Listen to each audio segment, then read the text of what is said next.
What up, YouTube? As promised, I'm back with another crack story. This one, we're going to go back to 1994. Roscoe had just got out of Donovan prison with my brother. So Roscoe's back on deck, my road dog, right? Got a lot of stories about Roscoe and a lot that is untold. What's up, YouTube? Welcome to another episode of Kev Videos, True Stories. Welcome to another episode of Another one bites the dust.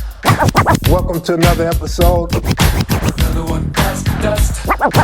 Welcome to another episode. Another one bites the dust. Welcome to another episode of Kev Videos, Another one bites the dust. True Stories. Welcome to another. There was this big guy named Warren that owed me some money. And so Roscoe was always trying to get some money. Remember, we called him Hungry because he always wanted a lick. He always wanted some money. Always after his paper. And so he wasn't your traditional type hustler. Like, he hustled for the moment. He didn't hustle, right? And so I tell Roscoe, man, look, I know this dude that owe me some money. We can go up there and we can get him. Roscoe like, nah, man, fool, I'm on parole. I ain't doing that. All right, I go myself. So Warren reminded me of a Franco Harris. Have you ever seen Franco Harris in person? Warren was like Franco. Warren was probably 6'3", 6'4", 245 pounds. But he was like Warren was this heavy of a whale type guy. Like, he just looked real heavy, but he also looked a little soft.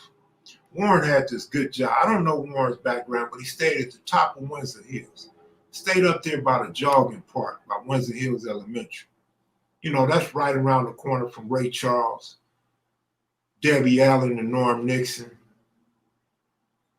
Ike and Tina Turner, Bobby Day. Tootie Reese had a spot on Innerdale. Like, it's a bunch of rich people, a lot of celebrities up here. The Scarletts, Judge Scarlett lived up there. So Warren lives up here in the midst of all these rich people, these people with nice careers. And Warren was a working man. He worked somewhere in Marina Del Rey. And he made good money. Warren brought home $880 a week with every day. I think he worked for like Hughes Aircraft or something to do with airplanes, aerospace. He made good money. And Warren would come by my house all the time, man. Warren would come by all week, run his tab up. He's borrowing money. He's getting money from me. And he was good money. Warren was going to show up every Friday right after work. He called me as soon as he get his check. He called me as soon as he leave the job. So I always knew Warren was on his way. He was very cordial, very nice, well-mannered type of guy. And Warren would pull up in this blue B210. Like, who in the hell's driving a B210 in the 1990s, mid-90s? And Warren was a big dude, so he really looked like Fred Flintstone in one of them Flintstone cars. Warren looked too big for that car. But Warren was always happy-go-lucky, smiling type of guy. And he would get off work on Friday and he would go to his garage and he would smoke all weekend. He's going to smoke all Friday night, all Saturday, and all Sunday. I don't know if Warren ever went to sleep. Warren was going to smoke, though, in his garage. So his garage sat out on the street where anybody passing by, the police, the sheriff, the judge, the neighbors, anybody passing by could see Warren out there getting high. Warren used to always have these bad bitches over to his house.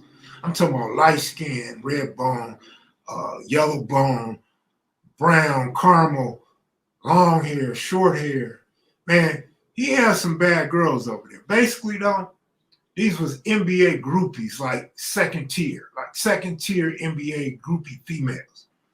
They was cool. They came from everywhere, from Sacramento, Orange County, Seattle, came from all over the West Coast, and ended up hanging out with Warren and Warren's friends. And so Warren owed me some money. Warren owed me like $450. So it came a point where Warren no longer had this job, but he still had unemployment, and he still had this addiction going on. So Warren ran his tab up with me, $450. Warren's car broke down on him, and Warren didn't have the money to fix the car because he wanted to get high. So Warren parked his car on the side of his garage. He had this garage and this little small driveway next to it, and he would park his car right there. He would keep the garage. Garage was like a clubhouse, a place to get high. He had night lights. He had all these tools and, flashlights. He had all these different things up in there to make getting high comfortable for him and his company. And I'm calling Warren. He's not answering the phone no more. And he got an old mother, and his old mother has to answer the phone. And she don't want me calling. She gets tired of me calling.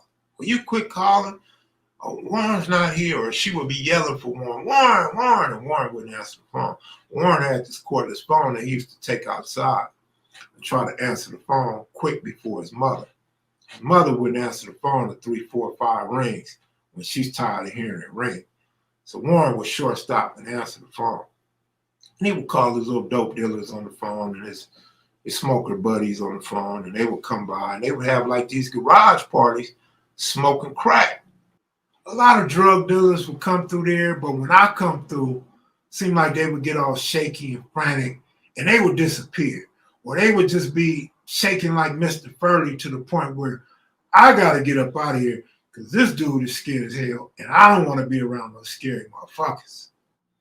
Sometimes you pass by, it's straight dark and all you see is a lighter and a pipe burning, the screen on fire, the rocks burning. The houses in this area are now worth damn near $2 million, $1.7, $1.8 million homes. Costs a lot of money to live in this well-to-do community. So anyway, I'm not tripping off Warren. Warren has spent so much money with me. I'm not even tripping off his debt. It's more or less the principle that he's hiding from me. He's not talking to me, he's hiding from me. So I go up to Warren's house and I see this Grand National, nice Grand National, black, polished up.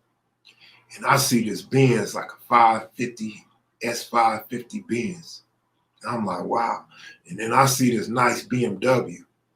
And I'm like, wow. Well, these gotta be dope dealers. The NBA groupie females coming over there ain't rolling like that. They got nice cars like Jettas and new Hondas.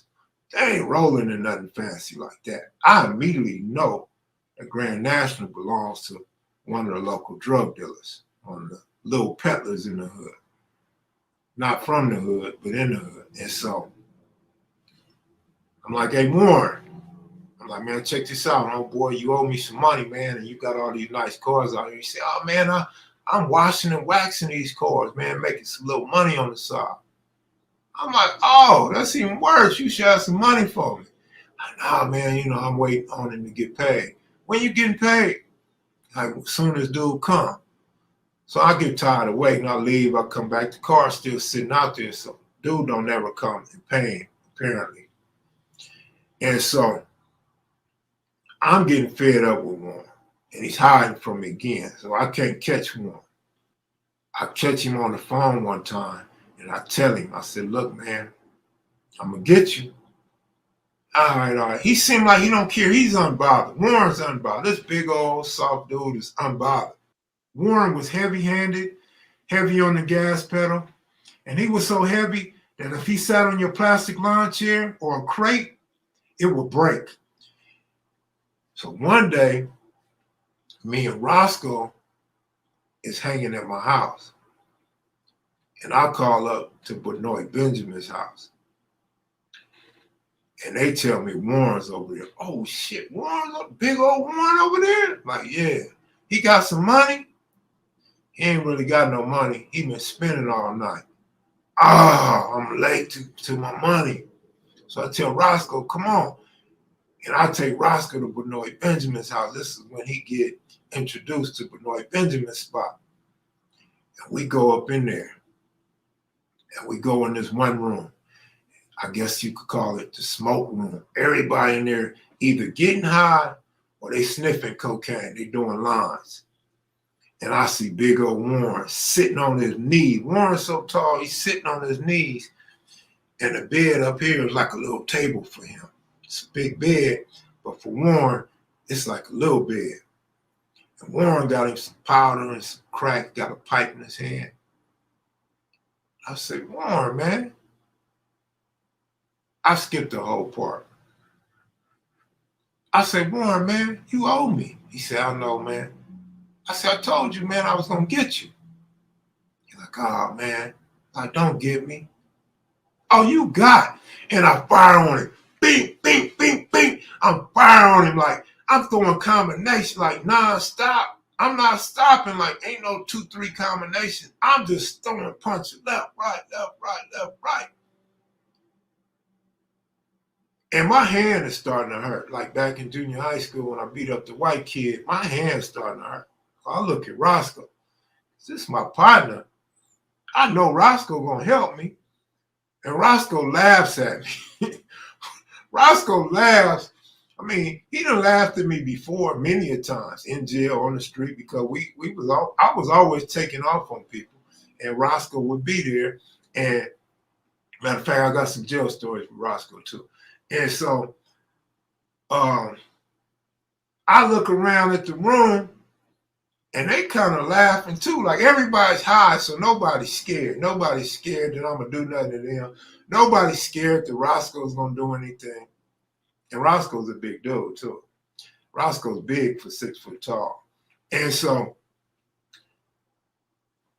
Roscoe basically clowns me, man. He said, Kev Mac, what are you doing? I'm taking off on this fool. And he laughs. You taking off? Like, fool, come on, man, let's get out of here. And I fired on one. Boom! A real cool one. Warren just takes it. I'm like, damn. His face is a little bit puffy. He ain't got no black eye. He ain't got no broken jaw, no teeth knocked out, no busted lip, no broken nose. I'm doing all this fine on him. My skinny ass is fine on him, and ain't nothing happening to this dude. I'm like, man, I wasted my time and made a fool of myself. So yeah, I listened to Roscoe and just left. So now I go up to Warren's house. I catch him in his garage. I got my pistol on me. I go in the garage. Warren smoking with 2 females. I walk in, nigga. What's up? He said, hey, man, what's up? He said, what you got that thing for? You know what I got it for. I came to get my money. He said, man, you need to put that thing up for somebody to get hurt. I'm like, wow, this nigga clowning, or is he serious? Is he that tough? Then I remember, these dudes be high, man. They don't really understand the seriousness of the situation. And so I take the pistol and I hit Warren across his face. Boom! And Warren dropped his pipe. And he just bent down slowly. Oh, man, that's perfect. Like, he done bent down. I could kick him in his face. I could sock him. I could hit him with the pistol again. He bent down. I put the gun to the back of his head. Fool, you better give me my money. And he said, oh, shit. Now he done realized, like, this is for real. So he's down on one knee like he's praying. And I let him get up. I said, man, you got to give me my money. He said, hold up, man. He said, I'm going to get you your money. And he starts to walk to the house. Wait, hold on. You're not going in that house without me. So I walk into the front door with him. And he said, Mom, I need some money. And Mom's breaking him off $400. And she cussing him out and all that. Run that. I need that. So he slid me $400. I let him get away with the extra. He ain't never paid me. And he would never come see me, would never borrow no money from me no more either. But yeah, man, there was a lot of people in that house. They remember that day, man. That was a weird day for me, man. I'll never forget that, man. Just throwing punches that didn't mean nothing. And then I draw down on this fool and he's not bothered. That was a trip. But rest in peace, Big Warren. Big Warren died of a heart attack, smoking too much crack. It's a good dude, man, but yeah, sometimes you get caught up, man, owing people, and it gets to the point where you like, man, forget it. Whatever happened, man, because them habits, them addictions is something else. So today's lesson is, man, You got to control your addiction. And you can't just get high and forget about life, because there's real life situations going on with you and around you. And you don't want to become a victim of violence due to your habits and you not respecting people that you done borrow money from. Hey, I'm out of here, y'all. Y'all take it easy, man. I got some more stories coming for y'all soon. Y'all take it easy, man. Salute.